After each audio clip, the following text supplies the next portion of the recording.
ஆயுள் ரேகை கங்கண ரேகையிலிருந்து ஆரம்பமாகிறது. குருமேட்டை வளைந்து வியாழக்கடலில் விடும்.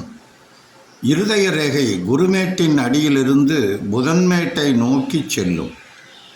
விதி ரேகை கங்கண ரேகையிலிருந்து சனிமேடு வரை செல்லும். இவை மூன்றுமே ஒருவரது ஆயுளை கணிக்கும் அமைப்பாகும். கங்கண ரேகை தோன்றி சுக்கிரமேட்டின் அடியை தொட்டு சந்திரமேடு முடிய வளைந்திருந்து அத்துடன் கங்கண ரேகை தொட்டு சனிமேடு வரை நீண்டு விதிரேகை சென்றிருந்தால் அவர் வாழ்க்கையில் கடினமான வியாதிகள் ஏற்படாது.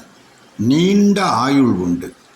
ஆயுள் ரேகை அடிமுதல் நுனி வரை ஆரோக்கியமாய் செல்ல, இருதய ரேகை களத்திரமேடு தொட்டு குருமேடு வரை நீண்டு செல்ல, விதி ரேகை கங்கணமேடு தொட்டு சனிமேடு வரை நீண்டும், சந்திரமேட்டில் ஒரு அருள் வளையம் தோன்றியும் சனிமேட்டில் சனி வளையமும் தோன்றியிருந்தால் அவர் சாகா வரம் பெற்றவர் போல 100 வயதுக்கு மேலும் வாழ்ந்திருப்பார். யோகிகளாகவும் சித்தர்களாகவும் கூட அவர்கள் இருப்பார்கள் என்று கைரேகை சாஸ்திரம் சொல்லுகிறது.